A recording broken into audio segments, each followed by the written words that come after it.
I'm thinking during the break about all the people who, in the past 25 or 30 years, 40 years maybe, who have put themselves out at these demonstrations, the ones who want more war, they want less, a share of the American pie, so to speak. They scream in favor of fascism without realizing it, I guess, and corporatism. They're so willing to send people to Congress who want to undo 80 years of social legislation that has tried to make life a little bit more livable in this country. I just got an email from someone that says America needs hospice care. The whole country, yeah, we really do. But I'm thinking about all these people who froth at the mouth and who call Kerry a coward when he was running for president, and call Obama a racist when he was running for president, and even now, like the suicider over on Fox News. What inspires them?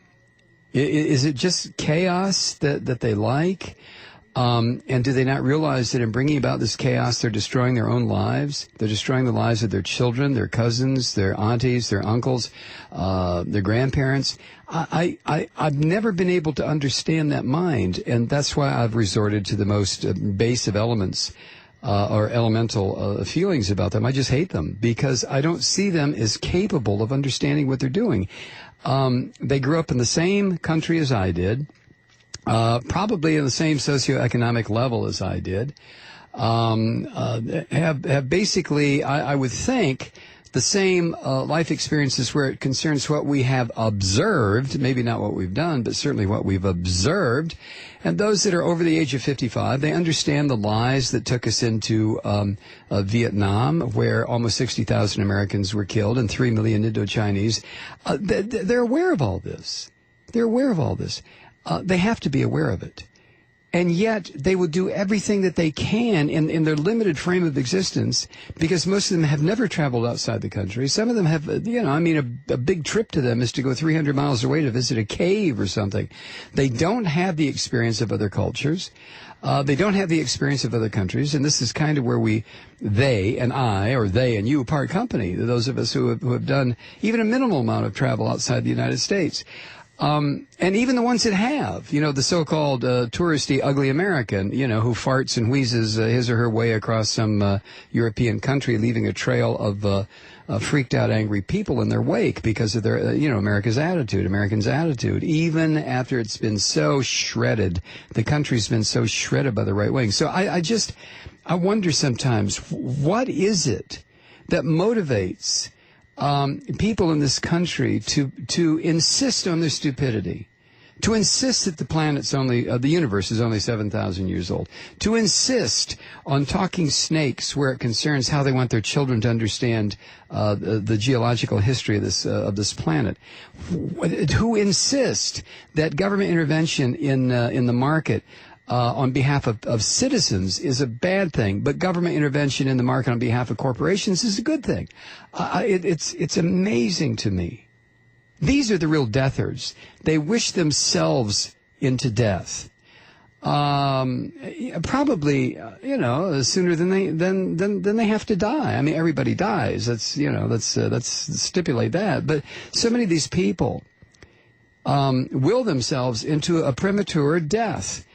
And that is, I'm talking physical death, but preceding that is spiritual death, mental death, emotional death, the death of passion, unless it's directed by some corporation or some freak like Dick Armey, who tells them to go hate, or some suicider like Glenn Beck, or some drug addict like Rush Limbaugh. My God, I don't get that. I really don't. I wish one of these people would send me an email that did not have all your curse words in it and all your wish of cancer to my 5-year-old and that my wife would develop some fatal disease or that I would rot in hell. I just wish that just one of these people could put together a coherent email and write to me and say, well, this is why I believe it, without without falling back into right-wing rhetoric or somebody else's thoughts. I mean, the literature's out there for all of us to read. The history's out there for us all to read. The art, the poetry, all of it's there. It's all there. It's all there. And I don't get that. People that have never picked up a book of poetry, never gone to a museum, never gone to a live theater, never stopped to consider the lilies of the field. You know what I'm saying? They just don't. They will go scream at an already bought and paid for member of Congress. It's so ludicrous to scream at these people. They know what they're going to do. The only reason they're showing up is for the theater part of it.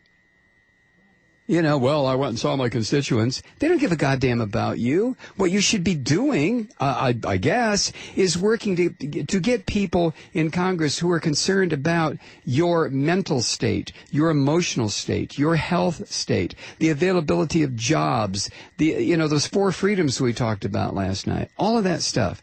But you don't do that, you right-wingers, you Republicans, you so-called conservatives. You don't do that. You do just the opposite.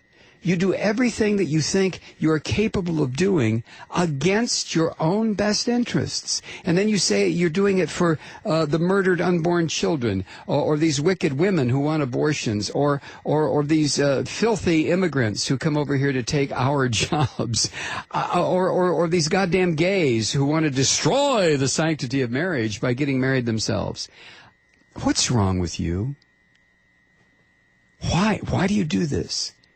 You're going to die. Your time in this realm of consciousness is so limited. It really is. Even if you live into your 80s, it's so limited. Why are you doing it this way? What do you gain?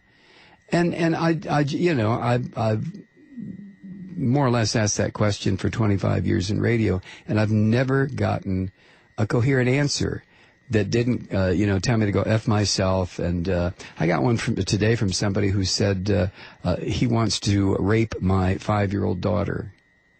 I didn't show that to you, Kathy. I don't show you stuff like that. It's just, I don't know. I don't understand it. I don't understand it.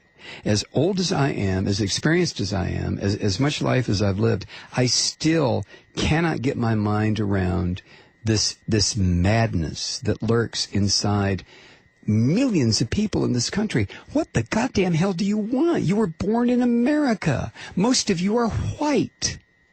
Most of you have never had to want for a thing, thanks to liberals and civil rights people and human rights people and people who have worked and struggled and fought and died, union members who took on corporations to see that you got a week's paid vacation or time and a half for overtime. And you ungrateful son of a bitches, all you want to do is dismantle it. What is your objective? What are you about? If any of you could write me an email that didn't curse my spouse and condemn my child and say that my guts are going to rot and my ass will fall off. I mean, if you could do that, I'd love to know. Okay, wrong word. I'm curious about what it is that motivates you. You have so little time here, relatively speaking. Why are you not working to turn Earth into a real paradise instead of what you were doing, attempting to turn it into the most god-awful hell, something from a Hieronymus Bosch painting, anything?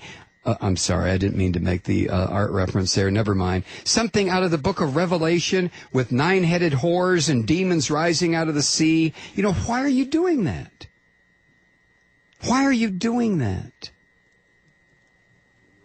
I guess you don't even know.